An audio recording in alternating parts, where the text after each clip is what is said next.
안녕하세요. 저희 기독교와 철학 토마스 아퀴나스 수업을 시작하도록 하겠습니다. 지난번에 아리스토텔레스를 했는데 아리스토텔레스 철학을 신학화한 사람으로 유명하죠, 아퀴나스는.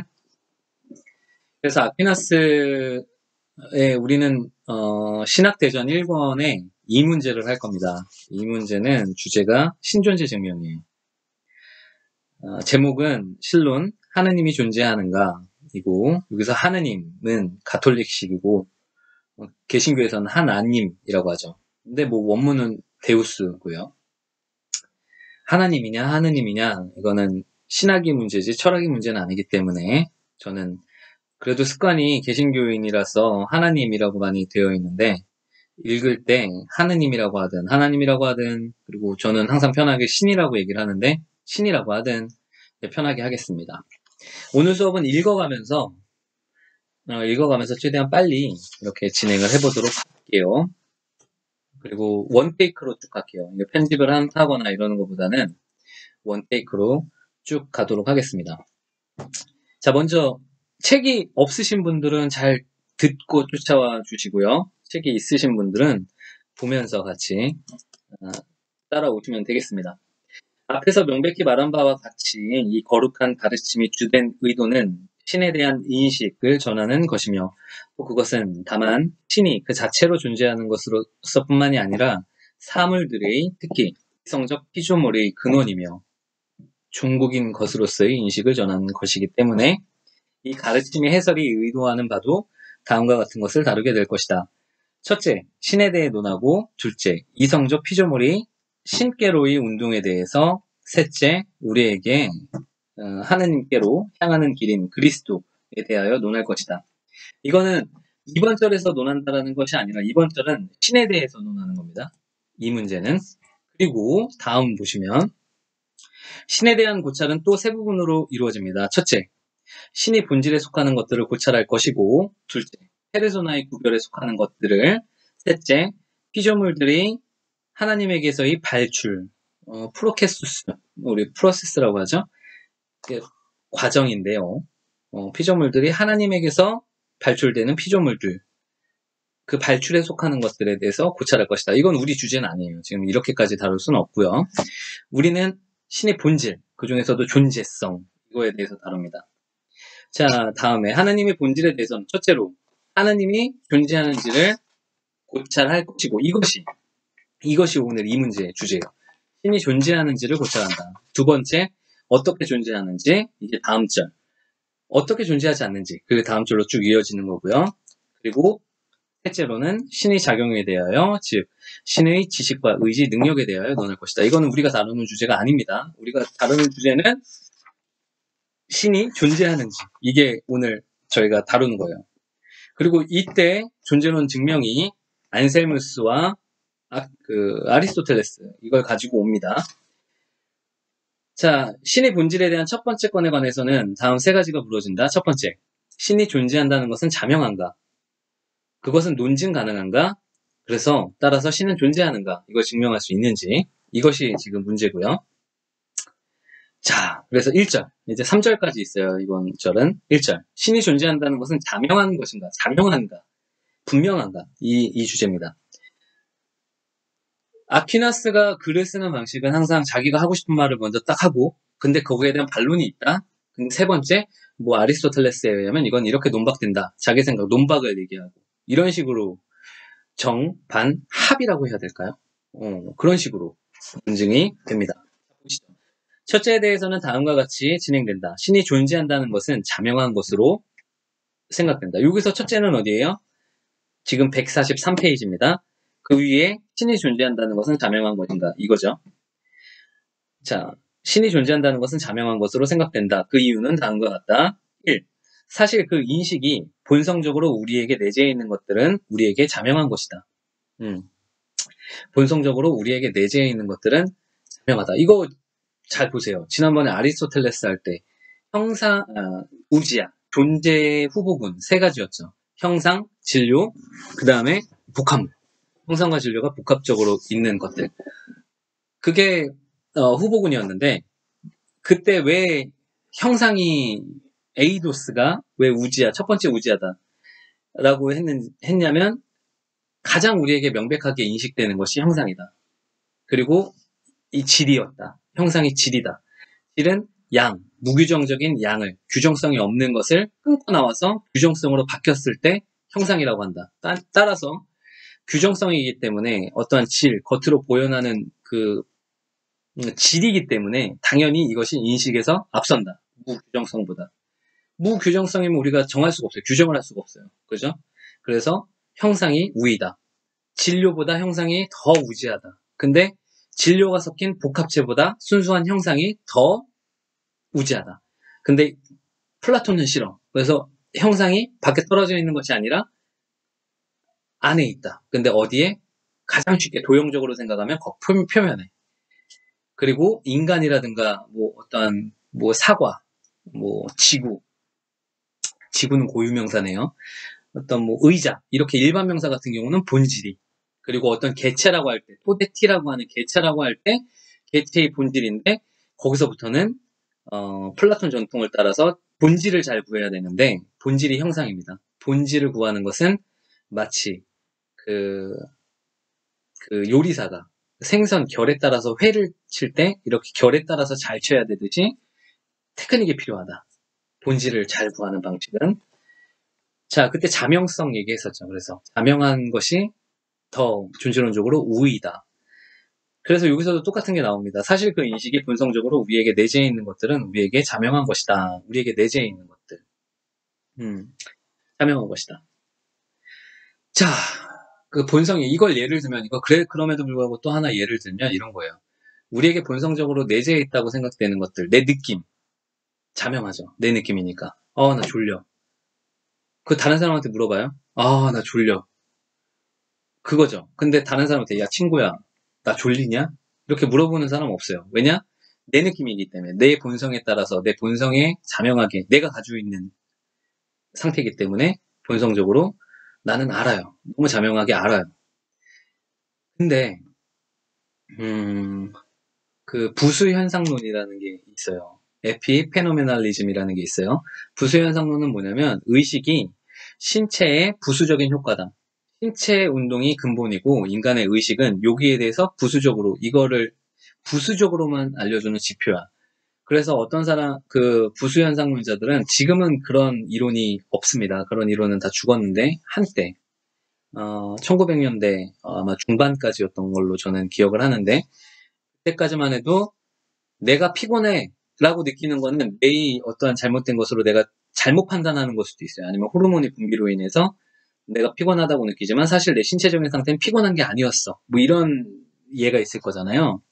그런 예를 기반으로 해서 내가 진짜 나의 상태를 알기 위해서는 밖에서 신체의 수치를 어떤 호르몬 수치라든가 뇌가 활동이 어디가 되고 있는지 아니면 내 지금 신경 근육이 어떻게 되고 있는지 이를 파악을 해서 내 상태를 더 정확하게 알 수 있다라는 이론이 있었어요. 그거를 부수현상론이라고 하는데 그거에 의하면 나의 느낌, 나의 상태는 내 안에 본성적으로 있는 것이 아니라 신체의 부수현상인 거죠.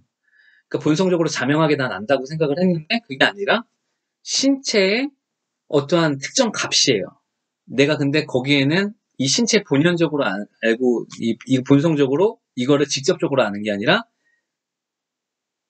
부수적으로. 그래서 이게 핵심적인 건 뭐냐면 신체가 나의 밖에 있다는 얘기죠. 그래서 나의 본성 안에 있는 것을 내가 직접적으로 안다라는 것이 아니라 신체가 내 밖이고 정신은 신체와 다른 것이고 여기에 딸려 나오는 부대 현상이다. 이렇게 해버리면 신체를 통해서 발생하는 모든 감각이라든가 정서는 다 나의 정신의 물적인 거죠. 신체 원래 본연적으로 출발점이 신체잖아. 그렇죠? 그래서 이거는 자명한 것이 아니다. 오히려 자명한 것은 밖에서 AI가 나를 조사하거나 의사가 조사하거나 이런 것이 기계가 나의 수치를 조사한 양이 진짜하다. 근데 요즘에 이런 이론 말하는 사람 없는 걸로 저는 알고 있습니다. 부수현상론자는 별로 없어요. 없을 거예요. 왜 이 얘기를 했느냐? 이게 본성적으로 우리에게 내재해 있는 것들은 우리에게 자명한 것이다. 본성적으로. 하지만 정서는 내 거죠. 그렇죠? 뭐 정서하고 나의 신체하고 딱 분리시켜서 정서는 여기. 근데 이거는 신체에서 발현됐잖아. 신체와 정신. 또 원래는 여기야. 그래서 이거를 떠오르는 걸 진짜 하려면 여기를 조사해봐야 돼. 이런 이론이 아니라 우리 정신에 떠오르는 거는 통천적인 우리 인간에서 이거는 나의 본성적으로 나에게 속해 있는 거에 대한 직접적인 감각이다. 그래서 이건 자명하다. 뭐 이런 식으로 이해를 하면 됩니다. 이 자명성.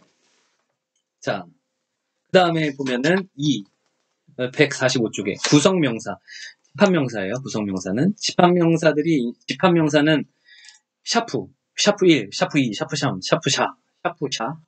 샤프 4 이런 식으로 일반 명사라고 생각을 해도 되죠. 집합명사.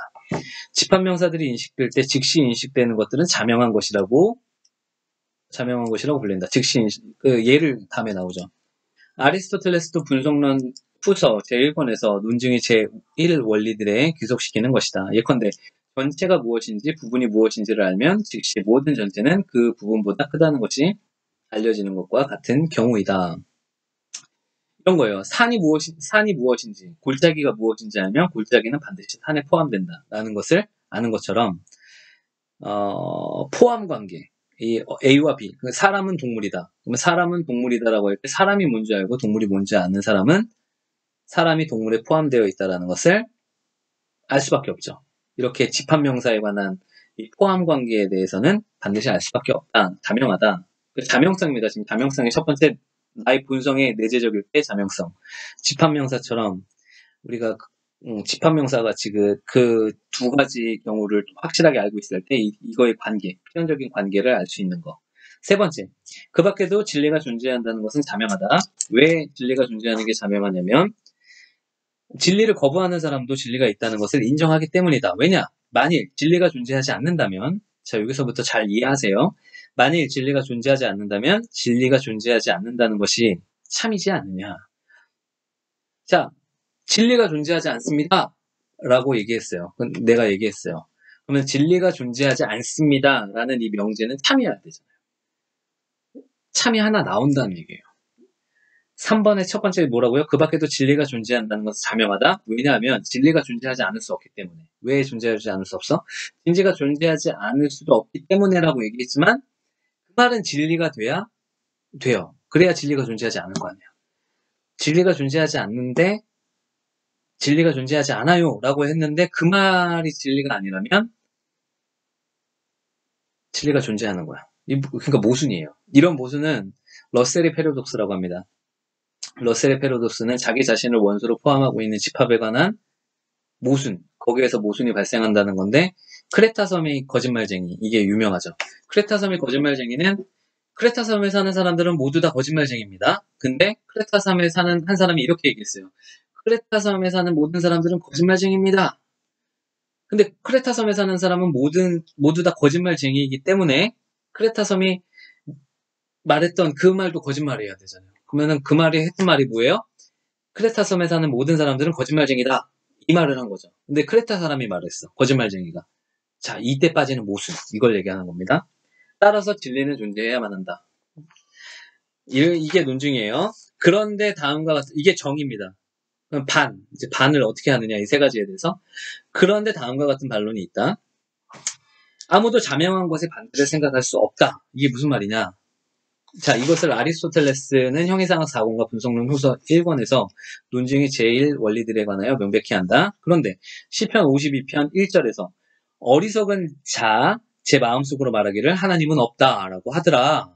야, 자명한 것은 반대가 없다. 근데 하나님이 존재한다면 자명한 것은 반대가 없는데 분명히 하나님은 없다라고 말하는 사람이 있단 말이죠. 그러면 이건 반대가 있는 거 아니냐. 그래서 신이 존재한다는 것은 자명한 진리는 아니다. 자명한 진리는 반대가 없기 때문에 내가 만약에 피곤해요. 나 피곤해 라고 했는데 그 반대가 누가 야 너 나 의의 있어요. 너 피곤한 거 아니야? 이렇게 반대할 수 있는 사람 있어요? 자명하거든. 이건 내가 알잖아. 내가 자명한 게 내가 알고 있는데 누가 반대를 해? 나 스스로 나 피곤합니다 했는데 나 스스로 반대해? 내가 만약에 반대할 수 있어. 아, 피곤한 게 아닌 것 같기도 한데 라고 하면 헷갈린 거예요. 자명한 게 아니라 나 스스로도 내가 지금 피곤해서 이런 건지 그냥 단순히 졸린 건지 아니면은 스트레스 받아서 그냥 피곤을 느끼는 건지 나도 헷갈린 거야. 근데 나도 분명하게 알고 있어. 나 지금 배가 너무 고파. 누구한테 물어보지 않잖아요. 나 그냥 너무 배가 고파. 내가 나를 속이지 않잖아. 나는 배가 안 고픈데 나는 배가 고프다, 배가 고프다. 이렇게 속이지 않아요. 그쵸? 그 현상 자체는 자명해. 그렇기 때문에 반대가 없어. 근데 신의 존재는 어떻다고요? 반대가 있지 않느냐? 두 번째. 자, 어디죠? 여기. 147페이지.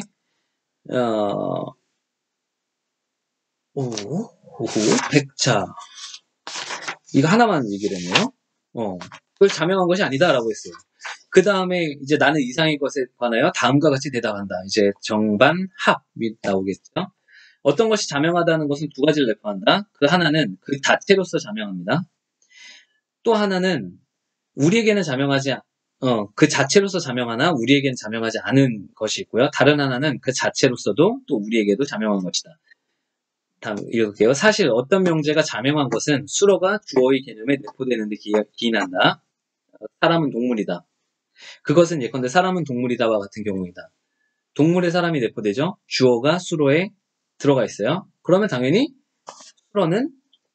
주어는 수로에 들어가 있기 때문에 주어는 수로이다. 이게 자명하잖아요. 이게 자명성인데 이럴 때 동물은 사람의 개념에 속한다. 그러므로 수로에 대해서도 주어에 대해서도 그것이 무엇인지가 조건이 있어요. 모든 사람에게 사람이 무엇인지 동물이 무엇인지 아는 한에서 그게 자명해지는 거예요. 만약에 몰라. 나는 사람이 뭔지도 모르고 동물이 뭔지도 몰라. 근데 사람은 동물이다 하면 몰라요. 이 관계를 모르는 사람은. 근데 사람이 뭔지 알고 동물이 뭔지 알아. 응? 사람의 정의가 뭐예요? 사람의 정의는 만약에 예를 들면 고전적으로 이성이 있는 동물이다. 이게 사람이에요. 동물은 뭐 움직일 수 있는 생물이다. 이렇게 만약에 예를 했다고 해봐요. 그러면은 사람이 동물에 들어가잖아요. 두 개 정의를 알고 있으면. 그러니까 이거 필연적인데 근데 사람이 뭔지 모르고 동물이 뭔지 모르는 우리 아들, 2살 먹은 아들. 얘는 몰라. 얘는 뭐 사람이 뭔지 동물이 뭔지 신경도 안 써요. 얘는 그냥 먹는 데만 신경 쓰는 애. 이상한 애예요. 그래서 몰라. 그럴 경우엔 자명하지가 않지. 우리 아들한테는. 근데 알고 있는 사람들한테는 당연히 자명하다. 그런 거예요. 그러면은 이게 첫 번째죠. 위에. 그 하나는 자체로서는 자명하나 우리에겐 자명하지 않은 것이고 다른 하나는 그 자체로서도 또 우리에게도 자명한 것이다. 뭐 이건 뭐 굳이 예를 들면 내가 아까 뭐 피곤하다. 이런 거. 근데 아리스토텔레스는 그런 예를 들고 있지는 않고요. 자, 그러면은 149페이지 따라서 읽겠습니다. 따라서 다음과 같이 말하여야 한다. 신이 존재한다는 이 명제는 그 자체에 관한 한 자명한 명제다. 왜냐하면 이때 수로는 주어와 같기 때문이다. 신은 주어와 포함도 아니에요. 신이 존재한다. 신이 존재한다. 신이 존재에 들어가는 게 아니라 같다라는 겁니다. 신이 존재. 그래서 신존재 증명을 하겠다라는 거예요. 그런 주어와 같기 때문이다. 후에 명백히 하겠지만 사실 신은 자기 존재다. 카우사수이다. 이게 카우사수의 정의는 본질. 우리가 신의 본질에 대해서 얘기하고 있는데 본질이 존재를 포함하는 것이다. 이게 카우사수입니다. 전통적으로 의미가 본질이 존재를 포함하고 있기 때문에 신은 자기 존재이다. 카우사수이다. 그러나 우리는 하나님에 대해 그가 무엇인지 모르기 때문에 이 명제는 우리에게 자명한 것이 아니다. 그런데 이런 명제는 우리에게 더 명백하게 알려지고 그 본성을 따라서는 덜 명백하게 알려진 것을 통해 논증될 필요가 있다. 즉, 그 결과를 통해 논증될 필요가 있다. 이제 자기가 논증을 하겠다라는 얘기죠. 그러므로 첫 번째 것에 관해서 다음과 같이 얘기해야 된다. 신이 존재한다는 것을 인식하는 것은 어떤 일반적인 형태로 막연하게 우리에게 본성적으로 주어진 것이다. 즉, 신이 인간이 행복인 한에서 그렇다. 자, 신이 막연하게 우리한테 일단 첫 번째로 주어졌어요. 이거는 이제 우리가 신이 인간이 행복인 한에서 그렇다. 사실 인간은 본성적으로 지복을 요구하며 베아티추도라고 합니다. 지복을 요구하며 또 인간에게 있어서 본성적으로 욕구되는 것은 우리에게 본성적으로 인식된다. 그러나 그것은 바로 신이 존재한다는 것을 단적으로 인식하는 것은 아니다. 지난번에 아리스토텔레스 얘기했나요? 아리스토텔레스는 누스, 사유다. 그 자체가. 그리고 아리스토텔레스는 좋은 것이다. 아가톤이다. 그래서 우리는 피조물은 어떻게 된다? 사유, 사유는 신은 자기 자신을 사유하고 그리고 자기 자신을 욕구하는데 우리 인간은 신을 사유하고 원리를 사유하고 그 원리, 참다운 것, 그것을 욕구한다. 오렉시스한다. 이게 아리스토텔레스의 기본 운동론의 핵심입니다. 자, 우리는 그래서 신을 욕구해. 그런데 그 결과로 우린 지복을 하기 위해서 행복하기 위해서 신, 참다운 것, 좋은 거를 찾아. 이게 아리스토텔레스인데 사람은 좋은 것을 신이 가장 좋은데 그것을 헷갈려요. 그래서 뭐를 좋아하냐면 부를 지복이라고 생각하고 쾌락을 지복이라고 생각하고 더 나아가서 명예 같은 것을 지복이라고 생각하더라. 근데 그래서 이명제 아까 참다운 것, 그 행복을 생각하다 보면 신까지 도달할 수밖에 없다라는 것은 결과에서 원인으로 가는 그 논증은 그 자체로 뭐 참이라고 할 수는 없다. 그것은 자명한 그런 건 아니다. 둘째에 관해서는 다음과 같이 말해야 된다.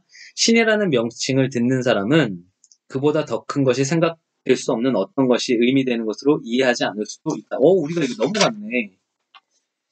뭔지.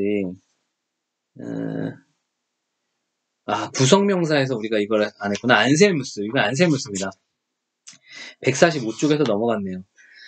자, 잠깐 꼬였는데요. 145쪽 다시 한번 가볼게요. 145쪽에 구성명사, 집합명사 할 때 얘를 뭐라고 했냐면, 예컨대 전체가 무엇인지, 부분이 무엇인지 이거 했고요. 그리고 신의 명칭이 무엇을 의미하는지를 이해하면 즉시 신이 존재한다는 것을 알게 된다. 그리고 하는 얘기가 왜냐하면 신의 명칭으로 의미되는 것은 바로 이 안세무스의 논증입니다. 프로슬로기온 2장에 나와 있는 2장 3장이 신존재 증명인데 거기에 관해서 제가 그 글을 짧게 쓴 게 있어요. 제가 운영하고 있는 다중지성의 광장이라는 홈페이지가 있는데 구글에 다중지성의 광장 안셀무스 뭐 그렇게 치면은 아마 나올 겁니다. 그거 확인해 보시면 짧게 안셀무스의 신존재 증명을 아주 짧게 확인해 보실 수 있는데 자, 명제가 이거예요. 신이라는 이름이 의미하는 것은 그것보다 더 큰 것이 생각될 수 없는 어떤 것이다. 이거예요. 그것보다 더 큰 것이 생각될 수 없는 어떤 것. 이게 신이라는 거예요. 근데 이거면 존재가 증명된다가 신이 존재한다는 것이 증명된다가 안세무스의 얘기예요. 자, 여러분 이거 잘 따라오세요. 잘 들어보세요. 그거보다 더 큰 것이 생각될 수 없는 어떤 것. 자, 이게 무엇인지 이해했나요? 어떤 게 있어요? X가 있어. X는 어떠냐면 X보다 더 큰 것이 생각되어질 수조차 없는 것이에요. X가. 뭔지 이해가 가요? X는 그것보다 더 큰 것이 생각되어질 수 없는 어떤 것이다. 근데 가장 큰 것은 아니에요. 이 명제가 달라요. 이게 가장 큰 것이다라는 건 아니에요. 다만 X는 가장 큰 거를 얘기하고 싶은 게 아니라 그것보다 더 큰 것이 생각되어질 수 없는 어떤 것이면 이게 왜 존재하느냐? 자, 이걸 이해했으면 그 당시 스콜라 철학의 스콜라 신학의 그 개념을 알아야 되는데 이 관념 안에 우리 사유 안에 있는 걸 관념이라고 합니다. 그리고 밖에 있는 거를 이제 연장적으로 있는 거 이게 있는데 관념 안에 있는 거 우리 사유 안에서 관념으로만 있는 게 만약에 이해됐어. 그럼 관념으로 있는 거야. 그거보다 더 큰 것이 생각될 수 없는 어떤 것. 이게 신이라고 하자. 신에 대한 관념이 내 머릿속에 있어. 근데 만약에 내 머릿속에만 있고 밖엔 없어. 밖엔 없어. 이거는 내 머릿속의 관념일 뿐이야. 그러면 어떤 문제가 생기냐면 신은 그것보다 더 큰 것이 생각될 수 없는 것이라며. 근데 얘는 관념에만 있고 만일 이게 여기 밖에도 존재한다면 이게 더 큰 놈이잖아. 그 실제성의 비교가 있어요. 스콜라 철학에선. 존재성의 비교. 어떤 게 더 존재성이 크냐, 실제성이 크냐 이 문제가 있어요. 당시에는 당시 철학에. 이게 더 우리 철학에서도 물론 현대 철학에서도 실제성은 비교가 될 수 있는 개념이고요. 이게 실제성이 더 크지 않느냐. 단순히 내 생각으로만 있는 것보다 진짜로 현존하고 있는 거. 그게 더 큰 거 아니냐, 실제성이. 그러면은, 그거보다 더 큰 것이 생각되어지다가 중요해요. 존재하다가 아니라, 생각되어질 수 없는 것이라며. 근데 나는 지금 그거보다 더 큰 것을 생각하고 있잖아. 모순이네? 신이 그거보다 더 큰 것이 생각되어질 수 없는 어떤 것이라면, 그게, 우리가 명칭을 올바르게 잡은 것이라면, 그것은 반드시 여기도 현존해야 돼. 이게 안세무스의 신존재 증명입니다. 그거 얘기를 한 거예요. 그런데 실존적으로 있으며 지성에도 있는 것은 지성에만 있는 것 이상이다. 이게 그 얘기입니다. 제가 하는 얘기. 따라서 신은 그 명칭이 이해될 때 지성 안에 있는 것이며 동시에 실제로 존재한다. 안 그러면 모순에 빠진다. 그러므로 신이 존재한다는 것은 자명한 것이다. 이게 안세무스를 가져와서 미리 해놓은 거고요. 그래서 다시 어디로 가느냐. 네.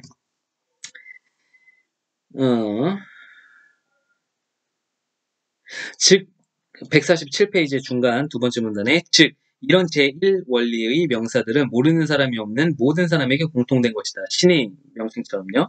그것은 예컨대 존재와 비존재, 전치와 부분 그리고 이와 비슷한 것들이다. 그러나 이런 어떤 이들에게 있어서 수로와 주어가 그것이 무엇인지 명백하지 않다면 이때 명제는 그 자체에 있어서는 자명하다 할지라도 명제의 주어와 수로에 대해 무죄한 사람들에게는 자명한 것이 아니다. 라고 얘기했습니다. 그러므로 보에티우스도 어떤 개념들은 정신이 공통된 개념이며 비물질적인 것이 장소에 존재하지 않는다와 같이 지자들에게는 자명한 것이다. 여러분들 이게 이해가 가요? 비물체적인 것은 장소에 존재하지 않는다. 이게 자명하게 이해가 되면 지식이 있는 지식인이고요. 지혜자고요. 그게 이해가 안 되면 지식이 없는 거예요. 근데 이건 자명해요. 너무 자명해요. 저한테는. 그래서 여러분들한테도 이게 자명한 명제면 여러분들이 지혜가 있는 겁니다. 근데 여러분들한테 이해가 안 간다고 해서 이거 자체가 자명하지 않은 것이 아니다를 지금까지 얘기한 거고. 그래서 149쪽 여기구나. 따라서 다음과 같이 말하여야 한다. 신이 존재한다는 이 명제는 그 자체에 관한 한 자명하다. 왜냐하면 수로와 주어는 그거 했고요. 자기 존재다. 자, 행복 얘기했죠. 둘째. 149페이지 둘째. 죄송합니다. 왔다 갔다 하네요. 둘째에 대해서는 다음과 같이 말해야 한다. 신이라는 명칭을 듣는 사람은 즉 그보다 더 큰 것이 생각될 수 없는 어떤 것이 의미되는 것으로 이해하지 않을 수도 있다.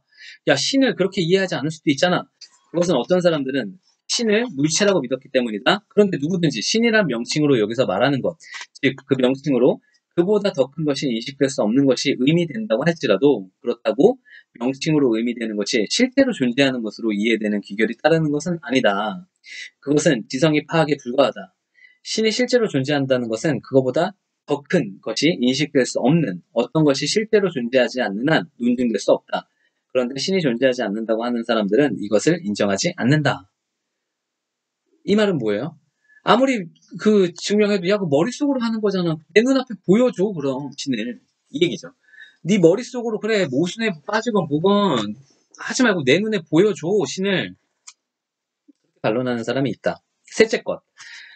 일반적으로 진리가 존재한다는 것은 자명한 것이지만 그렇다고 제1 진리가 존재한다는 것은 우리에게 자명한 것은 아니다. 이렇게 반론이 있다 이거죠. 그러면은 2절. 신이 존재한다는 것은 논증될 수 있는가? 자, 둘째에 관해서 신이 존재한다는 것이 논증 가능한가? 이렇게 존재한다. 신이 존재한다는 것은 논증이 가능하지 않은 것으로 생각된다. 여기 다시 이제 비교법입니다. 이런 게. 반대를 얘기해놓고 그게 틀렸다. 그래서 이게 맞다. 이 비교법이에요. 1. 사실 신이 존재한다는 것은 신앙조항이다. 지금 문제는 뭐예요? 증명이 되느냐 아니냐예요. 근데 신앙조항이다. 그러면은 이게 증명돼서 하는 것이 아니라 내 신앙이다. 교리다. 이렇게 얘기하는 거예요. 그러면은 증명이 되지 않는다. 이런 반론이 되겠죠. 두 번째, 그 밖에도 논증의 매사에 그것이 무엇인가, 논증의 매사는 그것이 무엇인가다. 그런데 신에 대해서는 다마스케누스도 말하는 바와 같이 그것이 무엇인가는 알 수 없고 다만 무엇이 아닌가를 알 수 있을 뿐이다. 그러므로 우리는 신이 존재한다는 것을 논증할 수 없다. 자, 이거는 논리학의 기본입니다. 이거는 쭉 근대 논리학까지 또 쭉 가고요. 존재 문제가 있을 때 존재한다는 걸 알기 위해서는 그것이 무엇이다라는 걸 반드시 알아야 해요. 기본적으로. 여기서 이제 반론을 제기하는 것은 자, 구름이 존재하느냐라고 누군가 물어봤을 때 구름이 뭔지를 알아야 존재하는지 말지를 하지 구름이 뭔지도 모르는데 존재합니다 안 합니다를 어떻게 얘기합니까? 그렇죠. 아인슈타인은 존재합니까? 아인슈타인이 누군지를 알아야 아인슈타인이 지금 존재하는지 안 하는지를 알죠. 나는 아인슈타인을 과학자 아인슈타인으로 알았어. 그럼 지금 존재하지 않는데요? 이렇게 얘기할 테고 나는 아인슈타인을 저기 독일에 살고 있는 어떤 아저씨라고 지금 알고 있어요. 지금 9살 먹은 아저씨라고 이해하고 있어요. 네, 그러면 지금 울름에 살고 있어요. 이렇게 얘기를 할 거 아니에요. 무엇인지를 알아야 존재가 나온다. 그래서 신존재, 근데 우리는 신에 대해서 무엇인지 모른다. 따라서 증명 불가다. 이렇게 반론이 나온 거고요. 세 번째, 그 밖에도 신이 존재한다는 것이 논증된다고 가정한다 할지라도 그것은 그의 결과에서 이루어지는 것일 것이다. 그 자체가 아니라 결과를 통해서 논증을 하는 거예요. 결과가 있기 때문에 그것이 원인이 신이다. 그런데 신의 결과는 신에 비례되지 않는다. 이유는 신 자신은 무한하고 결과는 유한한 것이니. 우리가 뭐 무한한 걸 하면 직접적으로 신을 아는 거잖아요. 근데 논증이라는 것은 결과로부터 소급해서 원인이 무엇이다를 알아가는 것이기 때문에 결과는 다 유한하지 않느냐. 우리가 유한한 세상을 인식하지 무한한 거를 인식해서 그건 직접적인 알미고, 논증은 직접적인 알미 아니에요. 직관이 아니에요. 논증은 결과로부터 가기 때문에 유한한 거에서 어떻게 무한한 걸로 가냐. 그건 갈 수가 없다. 그래서 논증 불가다.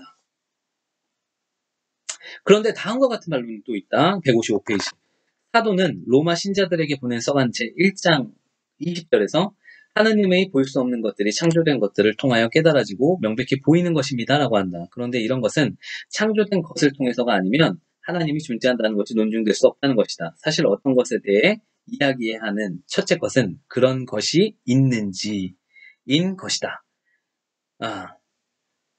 자, 그러면은 다음에 이건 지금 무슨 말이죠? 지금 로마서를 가지고 와서 하나님이 볼 수 없는 것들이 창조된 것들을 통하여 하나님이 볼 수 없는 것들, 신이 그 비물질적인 보이지 않는 것이 창조된 것들을 통하여 깨달아지고 명백히 보이는 것입니다라고 한다. 그런데 이것은 창조된 것을 통해서 아니면 신이 존재한다는 것이 논증될 수 없다는 것이다. 아까는 창조된 것을 통해서는 신이 논증될 수 없다라고 했죠. 근데 오히려 여기서는 오히려 이런 창조된 것들이 아니면 신이 논증될 수 없다. 사실 어떤 것에 대해서 이해해야 하는 것은 그런 것이 있는지인 것이다. 이거는 이제 다음 구절을 보면서 좀 더 확인을 해보죠. 나는 이상의 것에 관하여 답하여 다음과 같이 말하여야 한다. 논증에는 두 가지가 있다. 첫 번째, 무엇을 통하여 하는 논증으로 무엇 때문에 라고 한다. 무엇 때문에. 두 번째, 또 이런 논증은 단적으로 무조건적으로 먼저 있는 것을 통하여 이루어지는 논증이다. 뭐 때문에 뭐가 발생? 이거 샤프 때문에 이 글이 생겼다. 원인이죠. 이것 때문에 결과를 얘기하는 거. 다른 하나는 결과를 통하여 이루어지는 논증인데 이것은 이니까 라고 불린다. 글이 써졌으니까 샤프로 글 써진 이 샤프로 연필로 글이 써진 게 있으니까 반드시 샤프는 존재한다. 이런 식으로 이 결과가 있으니까 이게 있으니까 이니까 있기 때문에 이걸로 간다. 자, 이렇게 갑니다. 이 논증은 우리에게 있어서 먼저 있는 것을 통한 논증이다. 사실 어떤 결과는 그 원인보다 우리에게 더 명백하기 때문에 결과는 항상 우린 결과만 바라보고 있어요. 원인은 사라졌어. 그렇죠? 시간적으로도 원인보다 명백하기 때문에 우리는 결과를 통해 원인의 인식으로 전진한다. 그 결과가 우리에게 더 명백하게 알려진 것이라면 어떤 결과에서든 그 결과의 고유한 원인이 존재한다는 것을 우리는 논증할 수 있다. 그것은 결과는 원인에 속하는 것이니 결과가 주어지는 한 원인이 선재해야 하는 것은 필연적이기 때문이다. 따라서 하나님이 존재한다는 것은 우리에게 있어서 자명한 것이 아니지만 우리에게 알려진 결과를 통해 논증될 수 있다. 자, 우리는 피조물이다. 결과예요. 결과를 통해서 원인을 이렇게 탐구하는 것은 자명한 것은 아닐 수도 있지만 그럼에도 불구하고 논증될 수 있다. 논증될 수 있다. 그러므로 첫 번째에 관해서 다음과 같이 말해야 한다. 신이 존재한다는 것과 다른 이런 것들, 즉 로마서 19절에서 1장 19절에서 말하는 바와 같이 신에 대한 자연 이성으로 알려질 수 있는 것들은 신앙 조항이 아니고 신앙 조항들에 대한 선행사이다. 먼저 일어난 거야. 신이 존재한다라는 것은 하나님이 존재하십니다라는 것을 믿는 것은 신앙 교리이기 전에 그것은 교리가 어디에 의존한다? 자연 이성에 존재한다.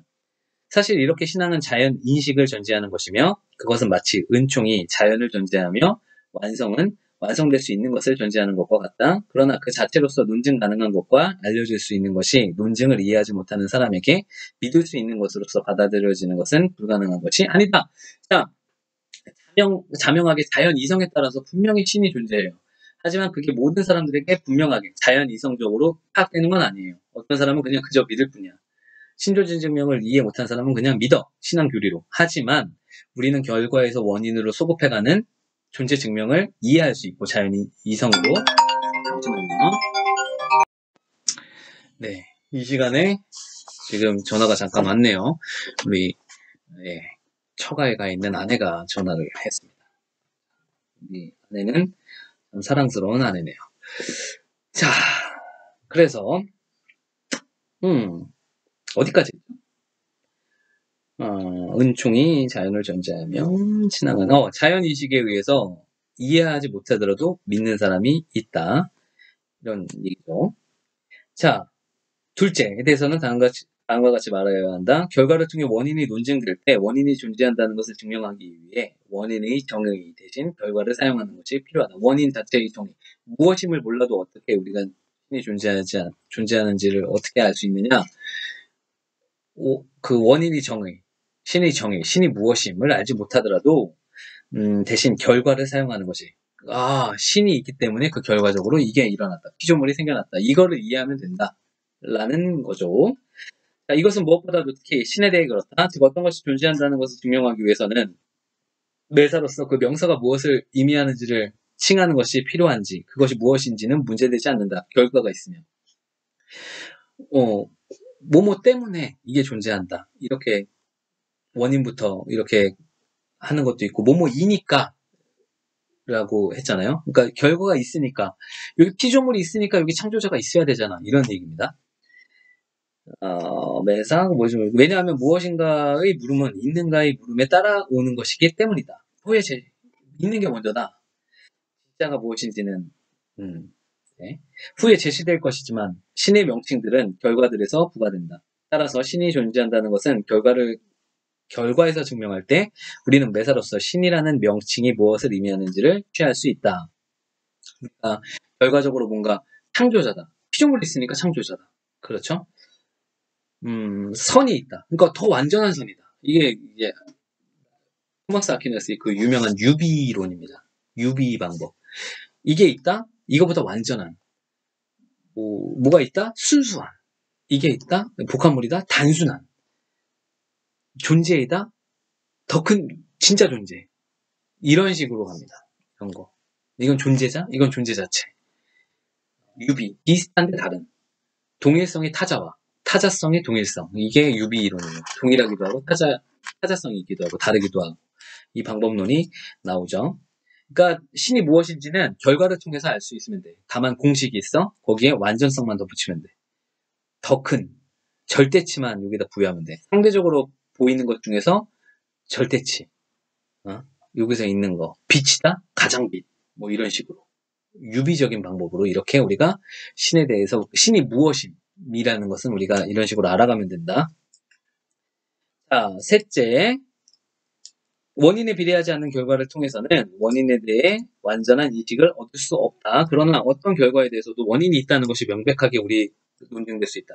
원인에 비례하지 않아요. 비례성. 얘는 이만큼인데 얘는 너무 커. 그렇다고 해서 그거가 존재가 증명되지 않는 것이 아니라 여하튼 있다라는 것은 분명하지 않느냐. 그래서 신존재 증명은 가능하다. 이렇게 우리는 신의 결과들에서 신이 존재한다는 것을 논증할 수 있다. 우리가 그런 결과들을 통하여 신을 그 본질에 따라 완전하게 인식하지 못한다고 할지라도 본질에 따라 그것이 무엇인지 완전하게 인식하지 못한다고 할지라도 신이 존재한다는 것 그것만큼은 결과들에서 논증할 수 있다라고 해서 이제 3절로 갑니다. 신존재 증명 갑니다. 자, 신존재 증명만 하면 돼요. 우리 빨리 가고 있죠. 자, 빨리 갑니다. 그리고 혹시 모르는 거 있다 그러면은 이제 얘기를 해주고요. 여기서 지금 나왔던 것들 중에서 한 구절 한 구절에서 시험 문제가 다 나갈 수가 있고 그리고 신존재 증명에 대해서도 지금 후보군이죠. 신존재 증명이 이제 나가려고 하는 게 후보군입니다. 시험 문제 나갈 수 있어요. 자, 갑니다. 서로 모순되게 대립하는 것 중 하나가 무한한 것이라면 그 반대편이 다른 것은 전적으로 없는 것이다. 그런데 신이란 명칭에서는 어떤 무한한 선이 이해된다. 따라서 신이 존재한다고 가정한다면 어떠한 악도 발견되지 않을 것이다. 그러나 사실은 악이 세상에서 발견된다. 그러므로 신은 존재하지 않는다. 이해는 됐죠?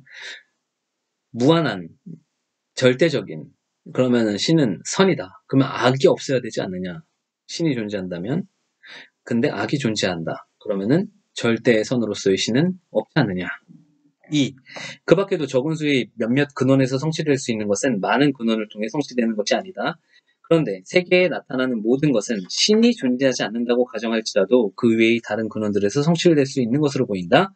그것은 자연적인 것들은 자연이라는 근원에 환원되고 의도로 말미암아 있는 것은 인간 이성과 의지라는 근원에 환원되기 때문이다. 그러므로 신이 존재한다는 것을 인정할 필요는 절대로 없다.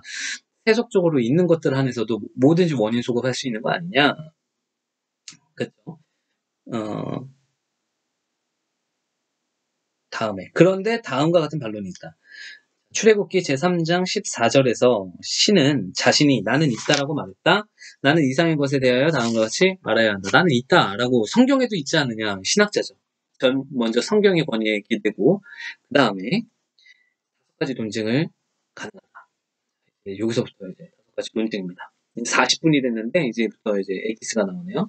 신이 존재한다는 것은 5가지로 논증될 수 있다. 첫째이며 더 명백한 길은 운동 변화에서 취해지는 길이다. 아리스토텔레스에 의하면 가장 우리가 분명하게 인식되는 것은 운동입니다. 공간 운동. 거기서부터 출발을 해요. 자, 잘 이해하세요. 이제 이 세계 안에는 어떤 것이 움직이고 있는 것이 확실하며, 자, 첫 번째, 움직이고 있다. 어떤 것이 움직이고 있다. 그것은 감각으로 확인된다. 움직이는 것은. 그런데 움직이는 모든 것은 다른 것한테서 움직여진다. 다른 것이 있어야 움직여진다. 자, 사실 어떤 것도 그것을 향해 움직이는 것에 대해 가능태에 있지 않은 한 움직일 수 없다. 저번에 얘기했죠. 디나믹스.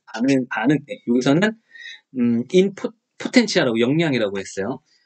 디나미스가 힘입니다. 다이나믹. 포텐치아도 힘이에요. 자, 그렇게 번역을 했습니다. 디나미스를, 헬라어를.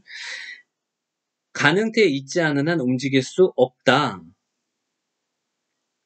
어떤 것도 그것을 향해 움직이는 것에 대해 가능태에 있지 않은 한 움직일 수 없다. 이와는 달리 움직여주는 것은 그것이 현실태에 있는 한 움직여준다. 자, 가능태는 잠재적으로 이렇게 있어요. 이건 언제든지 움직일 가능태, 잠재적인 게 있어요. 근데 현실태는 아니야. 지가 움직이진 않아. 근데 이놈은 움직이는 건 뭐 해야 돼요? 이놈은 가능태여야 돼. 가만히 있어야 돼요. 그러면 안 돼. 쳐줘야 돼. 현실태야 돼. 이건 에너지여야 돼요. 그때 얘기했죠. 아리스토텔레스. 디나미스가 잠재태라면 에네르게이야. 현실태. 발현한 거. 이게 있다. 근데 이 목적성이 있을 때, 목적일 때, 텔로스가 있을 때, 그건 잠재적인 걸 엔텔레케이야. 목적인이라고 하더라. 이렇게 얘기를 했죠. 퉁친다. 이게 퉁친다. 얘는 현실태야 돼요. 운동이 현실적으로 운동을 하고 있어야 돼요. 어떤 거는. 악두입니다. 여기서는. 악두. 현실적이어야 돼요. 액츄얼 해야 돼요. 얘는 파서블 해도 돼요. 파서블 해도. 얘는 가만히 움직여주면. 물리학에서 이런 게 있죠. 포텐셜 에너지. 잠재 에너지. 가만히 있는데 이놈은 위치 에너지라고 하죠. 가만히 있어요. 근데 여기 천이 있어. 이것만 치워주면 언제든지 중력의 작용에서 떨어질 수 있는 거. 이런 가능태. 근데 이거는 언제든지 쳐주면 현실태는 중력이야. 얘는 언제든지 현실적으로 있어. 그래서 땡겨. 이런 겁니다. 운동이 벌어지기 위해서는 얘는 가능태로, 잠재적인 가능태로 언제든지 있어야 되고 얘가 쳐줘서 현실태가 원인으로서 반드시 작용을 해야 된다. 즉 움직여준다는 것은 어떤 것을 가능태에서 현실태로 이행시키는 것 외에 다른 것이 아니다. 그런데 가능태에서 현실태로 이끌어지는 것은 현실태에 있는 어떤 존재에 의하지 않으면 될 수 없다. 그런데 더워질 수 있는 가능성 안에 있는 나무를 현실적으로 더운 곳으로 만들어지는 것은 자, 나무는 탈 수 있어요. 잠재적으로. 근데 이게 탈려면 어떻게 해야 돼? 불이 있어야 돼. 여하튼 불이 있어야 돼. 현실적인 열이 있어야 돼. 없이 하면 계속 가능태야. 잠재태야. 근데 얘는 불이 생기는 순간 뿅 터져요. 그렇죠? 에네르기야. 현실태가 있어야 됩니다. 악두한 게. 자, 그러나 같은 것이 같은 관점에서 동시에 현실태에 있으며 가능태에 있을 수는 없다. 다만 그것은 다른 관점에서만 가능하다. 예컨대 현실적으로 더운 것은 동시에 가능적으로 더운 것일 수 없고 더웠어. 이미 이거는 더운 것으로 현실태야. 동시에 가능적으로는 찬 거예요. 더운 것은 차게 될 수 있는 가능성이 있어요. 다만 찬 것은 더워질 수 있는 가능성이 있어요. 근데 더운 것은 현실적으로 더운 거고 찬 것은 현실적으로 찬 것이다. 어렵지 않죠? 그러므로 같은 관점에서 같은 형태로 어떤 것이 움직여주는 것이며 움직여지는 것 혹은 자기 자신을 움직이는 것은 불가능하다. 가능태에 있는 것은 자기 자신을 움직이는 것은 불가능하다. 따라서 움직이는 모든 것은 다른 것한테서 움직여야 한다. 그러므로 어떤 것이 그것에 의해 움직이게 되는 것은 그것이 또한 움직인다면 그것은 또한 다른 것한테서 움직여져야 하며 그렇게 움직여주는 것이 다른 것한테 움직여주고 이렇게 해야 연속적으로 계속 운동이 일어난다. 그런데 이렇게 무한히 소급해 갈 수는 없다. 왜냐하면 이런 경우 무한소급이 인정되는 경우 어떤 첫 번째 움직여주는 자, 즉 제1동자가 없게 될 거야. 계속 무한소급하면 시초가 없어요. 시초, 아르케가 원리가 없어요. 그렇게 되면 따라서 어떠한 다른 움직여주는 자도 없게 될 것이다. 계속 소급해서 다른 놈만 가면 이놈이 현실태야. 이 현실태가 하기 위해서는 이놈은 처음에 가능태로 있고 이놈을 움직여주는 또 다른 현실태가 있어. 이것을 계속 무한소급하면 도대체 언제 그러면은 최초 운동을 시작되냐. 최초 운동이 있어야 운동이 지금까지 우주의 역사 동안 있을 거 아니냐. 따라서 그것은 제2동자들은 제1동자들한테서만 움직여지는 것에 의해서가 아니면 다른 것을 움직여주지 못하기 때문이다. 그것은 마치 지팡이는 손에 의해 움직여지지 않으면 다른 것을 움직여주지 못하는 것과 같다. 그러므로 우리는 다른 어떤 것한테서도 움직여지지 않는 어떤 제1운동자라는 관념에 도달하게 된다. 그리고 모든 사람은 이런 존재를 신으로 이해한다. 그리고 유명한 아리스토텔레스의 그거는 부동의 동자, 자기는 움직이지 않으면서 남을 움직이는 것이라고 합니다. 왜냐? 자기도 움직이는 거면 최초의 원인이 될 수 없어요. 본인도 가능돼야 돼. 그러니까 본인은 움직이면 안 된다. 이게 참, 운동의 원인이 부동성. 근데 다른 거는 움직여준다. 영원한 현실태. 근데 움직이진 않아. 이상하죠, 개념이. 하지만 아리스토텔레스 철학에서 핵심적인 부동의 동자 개념이 신. 자, 비판하시오, 만약에. 여러분 시험 문제는 이렇게 나가요. 시험 문제는 제가 어떠한 이론을 여러분들한테 설명하시오라고 하고 뭐 설명하시오 이런 식이 아닐 수도 있어요. 어떤 식으로든 나가고 그 다음에 추가 점수가 있습니다. 추가 점수. 여러분들 중에서 진짜 A 플러스를 원하는 사람들, 진짜 고점을 원하는 사람들은 이런 걸 해줘야 돼요. 첫 번째, 어떠한 것에든 자기가 이론을 설명을 했어. 그러면 거기에 대해서 문제 제기를 할 줄 알아야 돼요. 문제를 잘 제기하면 A 플러스 줍니다. 저는 진짜 문제를 잘 찾는 사람이 A 플러스를 받을 자격이 있는 사람이라고 생각을 해요. 적어도 철학에서는. 그게 너무 힘들거든. 문제를 찾아내는 게. 그래서 첫 번째, 시험 문제에도 적어줄 테지만 첫 번째, 문제를 제기할 때는 문제가 무엇인지 명확하게 제가 이해할 수 있도록 그리고 저뿐만이 아니라 다른 사람들도 명확하게 이해할 수 있도록 분명하게 문제를 제기하고 두 번째, 그것이 왜 문제가 되는지를 증명을 해줘야 됩니다. 충분히 설명을 해줘야 돼요. 이게 왜 문제다. 어떤 식으로든 설명을 해줘야 됩니다. 세 번째, 그래서 이 문제가 나왔을 때 문제가 잘 제기되면 그 문제는 해답을 이미 내포하고 있어요. 문제가 잘 제기되면. 그 안에 있어요.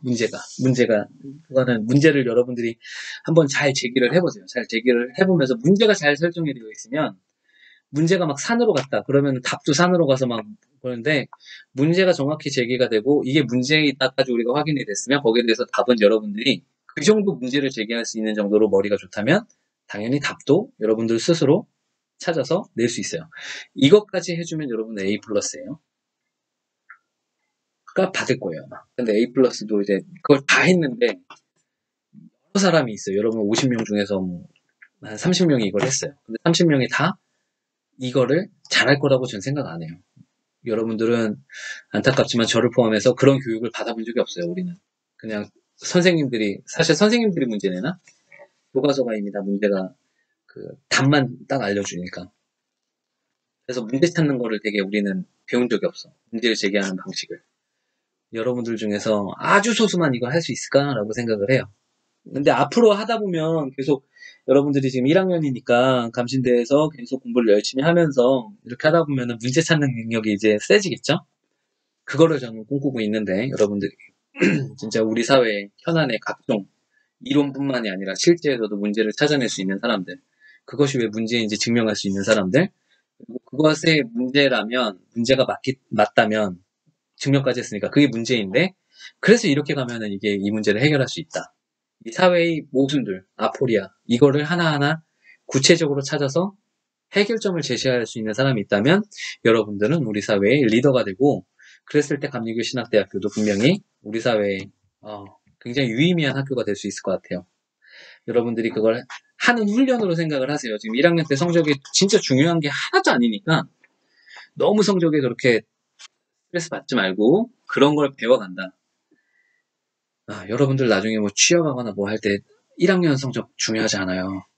지금 장학금 이런 부분이 걸려 있는데 그런 부분을 최소한도로 저도 여러분 피해가지 않도록 기본 성적은 여러분들이 잘하면은 다 드리도록 하겠습니다. 근데 A 플러스는 달라요. A 플러스 A 제로는 좀 달라요. 거기는 좀 하는 사람들, 노력으로도 안 돼요. 잘해야 돼. 이거는 노력 열심히 해요. 잘 줄게요. 근데 A 플러스는 아닌 거 알죠? 결과가 나와야 돼. 두 번째 길 봅시다. 이 두 번째 길. 지금 벌써 이제 1시간이 다 돼가네요. 자, 목이 아파요. 목이 아파요. 자, 빨리 끝내도록 하겠습니다. 능동인. 자, 능동인에서의 카우자. 자, 이건 작용인이라고 보통 능동인이라고 안 하고 보통 우리 철학에서 작용인이라고 하는데, 능동인. 이걸 능동이라고. 이건 결과인이라고 할 수도 있고, 에피키엔티스, 우리가 이펙트라고 하죠. 코즈 앤 이펙트, 결과다. 네. 근데 여기서 앞에는 카우자이, 원인인데, 능동인이다. 능동인은 한번 보죠. 사실 우리는 이 감각계에 능동인들의 질서가 있는 것을 발견한다. 작용인들의 있는 것을 발견한다.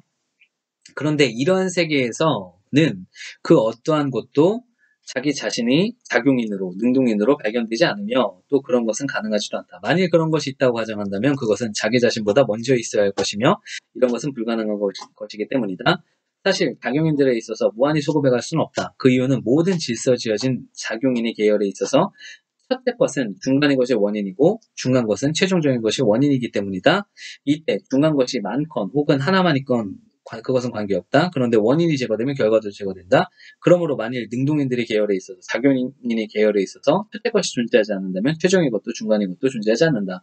그런데도 작용인들의 계열에 있어서 무한히 소급되어 간다면 제1작용인이 없을 것이며 따라서 최후의 결과도 중간인들도 없을 것이다. 분명히 허위다. 이것은 분명히 허위다. 우리는 작용인들을 경험하고 있거든. 그러므로 우리는 어떤 제1작용인을 인정해야 하며 이런 존재를 모든 사람은 신이라 부른다. 작용인. 자, 저번에 우리 수업 중에 얘기했나요? 파이드로스. 파이드로스 편 얘기할 때 파이드로스에서 자기운동자. 이거를 우리가 수업에서 얘기한 적 있나요? 자기운동자. 최초의 원인이 있어야만 한다. 이거 아르케라고 합니다. 최초의 원인이 있어야만 한다. 첫 번째는 운동만 가지고 얘기한 거예요. 운동에서 가능태와 현실태 가지고. 그래서 운동에서의 현실태가 있어야만 한다. 첫 번째 현실태가. 그게 부동의 동자다. 아리스토텔레스. 이게 신이다. 기독교 신이다. 기독교의 하나님이다. 두 번째는 작용인의 측면에서. 모든 것이 작용인이 있다. 작용인이 있어야, 이거 비슷해요. 근데 작용인은 이거 운동인이 더 좁은 개념이에요. 작용인보다. 작용인이 더 큰 개념입니다. 작용인이 있어야 돼. 근데 첫 번째 원인이 없어. 그러면은 중간은 어떻게 생기고 끝은 어떻게 생겨? 그죠? 만약에 원인이 무한 소급이 딱 돼가. 얘의 원인은 얘고 얘의 원인인데 첫 번째가 없어. 계속 무한히 소급돼. 어딘 거야? 뭐야 이거? 어떻게 되는 거야? 알 수가 없다. 인식 불가다. 그런 무한태행에까지는. 참고로 그리스인들은 무한을 너무너무 싫어합니다. 그래서 루트 2를 증명한 수학자를 바다에 빠져서 죽여버려요. 그거는 유럽 전통이 다 마찬가지예요. 그래서 무한 집합을 가지고 우리가 칸토, 그 무한 집합의 크기 비교 하잖아요. 무한 집합의 크기 비교에서 알레프 제로라는 것을 헬라어에서 그 히브리어에서 알레프를 가지고 알레프 제로라는 하나를 매겨놓고 거기까지가 유리수까지. 정수하고 유리수는 같은 크기가 같습니다. 1대1 대응해요. 그 다음에 실수를 했는데 실수가 연속성 공리가 성립이 되느냐 안 되느냐. 알레프 1이라고 할 수 있느냐 없느냐. 실수하고 얘하고 사이에 다른 무한 집합이 있느냐 없느냐. 이거를 연속성 공리를 계속 증명을 하려고 하는데 엄청나게 핍박을 받습니다. 무한을 다룬다고. 정수론자들은 너무 싫어하거든. 떨어지는 걸 좋아하는데 무한을 다루는 건 너무 싫어해요. 인식되지도 않고, 야, 거기는, 그거는 불경해. 막. 이게 수학이야? 이런 정서가 18세기까지도 있어요. 근데 제일작용인이 없으면 무한대행에 빠진다? 그러면 인식불가. 그런 세계는, 우리는 근데 인식하고 있지 않느냐. 우리는 중간, 결과, 다 가지고 있지 않느냐. 그러면 제일 원인이 없으면은 우리는 어디로 소급될 수 없어. 터전이 없어, 인식의 터전. 근데 그거를 마련해 주는 게 신이다. 이게 두 번째입니다. 작용인. 세 번째, 가능과 필연에 의해서 치러진 것이다. 가능, 파스빌리와 네케사리오. 이걸 가지고 어떻게 하나? 우리는 사물세계에서 존재할 수도 있고 존재하지 않을 수도 있다. 그렇죠? 우리는.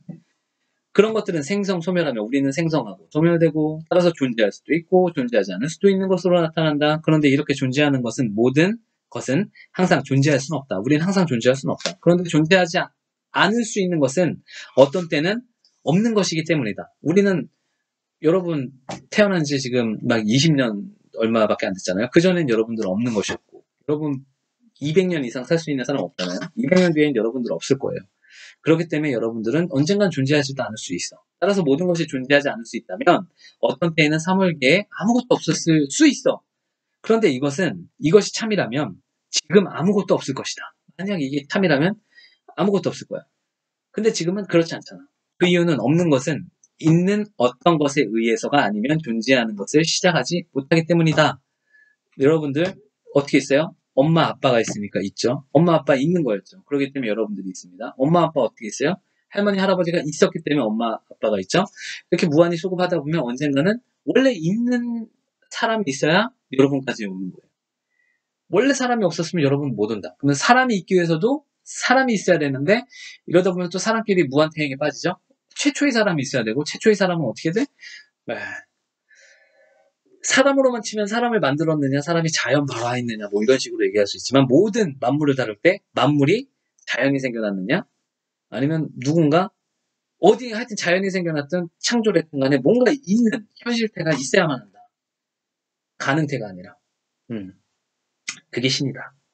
자, 세 번째 있고요. 네 번째 길은 사물계에서 발견되는 단계에서 취해진다. 사실 사물계에서는 선성과 진성, 고상성에 있어서 더하고 덜한 사물들이 발견된다. 자, 선성, 착한 거. 그리고 이거는 하면은 보누스죠. 처음에 보누스, 그 다음에 베루스, 그 다음에 노빌레, 너블, 고상함, 선함, 그 다음에 진리. 이 세 가지가 있는데 더하고 덜 정도 차이가 있더라. 또 선진, 고상 이외의 다른 것들에 대해서도 마찬가지다. 그러나 서로 다른 여러 사물들에 대해 더하고 덜하다는 것은 최고도로 있는 어떤 것에 대한 여러 가지 모양으로 접근하는 데 따라 말해지는 것이다. 자, 최고로 완전한 사람, 최고로 어떤 선한 사람이 있다라는 것은 선이라는 기준이 있어야 선한 사람이라고 우리가 얘기할 수 있는 거 아니냐. 이건 플라톤 전통입니다. 아리스토텔레스도 플라톤 전통에 들어가 있어요. 그래서 선 자체가 있어야 우리가 선에 분유된 뭐뭐가 있지. 선 자체가 없는데 어떻게 우리가 선하다라고 얘기할 수 있어? 진리 자체가 있기 때문에 우리는 거기에 분유해서 진리 정도 차이를 가지고 진리, 에피스테메, 알은 아니더라도 우리는 독사. 하지만 오르토독사, 참된 신념 정도는 우리가 가질 수 있는 거 아니야? 라고 얘기하는 거죠. 그래서 가치론적으로도 최고가 있어야만 우리가 가치 판단하는데 이놈의 기준이 있어야 선함, 그 자체가 있어야 우리가 거기에 정도에 따라서 뭘 얘기할 거 아니에요. 사랑 자체가 있어야 내가 거기에 분유돼서 이게 사랑이다 아니다. 야, 너는 사랑하는 게 아니야. 왜냐하면 사랑은 무조건적으로 주는 거거든. 근데 너는 무조건적으로 안 주잖아. 무조건적으로 주는 것이 사랑 그 자체다. 라는 기준이 있어야 사랑을 얘기할 수 있다는 거죠. 이해됐어요? 그래서 무조건적인 가치관, 선함, 고상함, 진리 이런 게 있다. 그래서 우리가 가치 판단할 수 있다. 그런데 우리는 가치 판단을 하고 있지 않느냐. 따라서 결과가 있지 않느냐. 따라서 소급해서 원인도 있다. 알겠죠? 근데 여긴 다 그거예요. 아까 원인에서 결과로 바로 가는 게 아니라 신이라는 것은 결과에 따라서 여러 가지 이름으로 불려질 수 있어요. 결과가 지금 선한 것이다라면은 가장 완전한 것으로서의 선. 진리다라면 가장 진리로서의 신.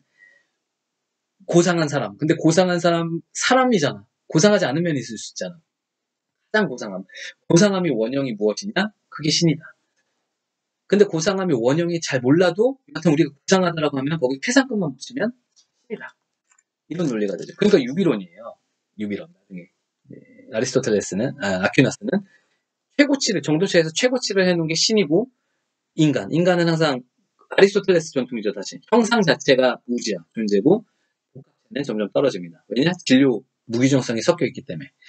자, 그렇죠. 형상 무규정성 복합체 진료. 근데 이 두 개는 비교 아리스토텔레스는 애매하게 해놨지만 여기서는 형상 그리고 여기 우리 인간처럼 섞여 있는 거.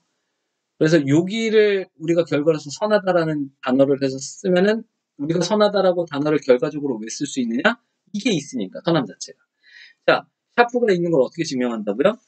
여기에 써져 있는 샤프에 여기에 누군가 써놨어. 여기다가 뭔가를 써놨어. 자, 안 보이잖아. 그럼 샤프가 없는 거야. 근데 좀 진하게. 자, 이게 동그라미 보이잖아요. 이거 쓴 게 있을 거 아니야. 그러니까 이게 있기 때문에 이거를 쓴 원인이 반드시 있다. 그래서 결과를 증명할 수 있다. 근데 이것은 무엇이다? 이거의 성질에 의해서 이거를 유추할 수 있을 뿐이다. 이거. 그러니까 뭐, 연필 같은 무슨, 뭐죠? 이게? 어떤 재료가 뭐죠? 어떤 식으로든. 이게 있다. 라고 증명을 하는 방식. 마지막입니다.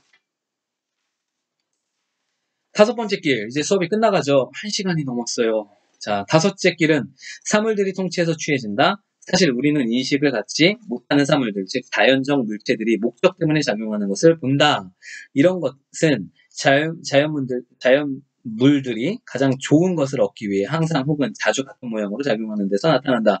그리고 그것은 결코 우연에서가 아니라 어떤 의도에서부터 목적에 도달하는 것이 명백하다. 그런데 인식을 갖지 않는 것들은 인식하며 깨닫는 어떤 존재에 의해 지휘되지 않으면 목적을 지향할 수 없다. 이것은 마치 화살이 공수에 의해 지휘되는 것과 같다. 그러므로 모든 자연적 사물을 목적으로 질서지어주는 어떤 지성적 존재가 있다. 이런 존재를 우리는 신이라고 부른다. 아리스토텔레스, 오렉시스, 욕구하다, 욕망하다, 선을, 사유하면 선을, 좋아, 질서를 욕망한다. 근데 현상적으로 우린 질서를 발견하고 어떤 선을 발견하고 어떤 한목적성을 발견한다. 근데 우리가 지향점, 어떤 사물들이 그것을 선 자체를 욕구할 수 있는 그 지향점이 될 수 있는 것, 이게 없으면 안 되고, 의도한, 그 조화 자체를 의도한 어떠한 주체가 있지 않으면은 이 조화 자체가 발견될 수 없다. 화살이 날아가는데 화살이 관역을 향해 날아가는데 그 관역을 의도해서 쏜 궁수가 없으면 이거 어떻게 저쪽으로 날아가냐. 우연이라면 한 번 날아가고 말겠지만 궁수가 있다면 계속 잘 쏘는 궁수면 궁수일수록 100이면 100, 백발백중하죠. 자연은 그렇게 섭리에 따라서 움직이는 그 조화가 항상 있다는 거죠. 항상 태양은 이렇게 돈다. 이게 왜냐? 목적. 이게 좋은 거니까. 이게 항상 운동을 할 수 있는 가장 좋은 운동이니까. 원심력과 구심력이 뭐 자연적 원인이 있어도 상관없어요. 그 원리에 따라서 이걸 돌게 한 이것을 목적한 그 주체가 없으면 의도한 주체가 없으면 이걸 설명할 길이 없더라가 신존재 증명까지 나왔습니다. 자, 이렇게 해서 우리 아퀴나스를 이제 공부를 했습니다. 이제 다음번에 제가 또 오늘 새벽인데 오늘 빨리 올리고 또 바로 해서 라이프니츠를 또 올릴게요. 라이프니츠를 올려서 여러분들은 이거를 보고 힘들더라도 이거를 보고 이렇게 시험을 보시면 되는데 시험 문제는 다음 시간 할 때 라이프니츠 할 때 좀 시험에 관해서도 뭐 얘기할 거가 그렇게 많지는 않은데 그래도 좀 얘기를 하도록 하겠습니다. 오늘 수업은 여기서 마치겠습니다. 듣느라 수고 많으셨어요. 자, 끊겠습니다.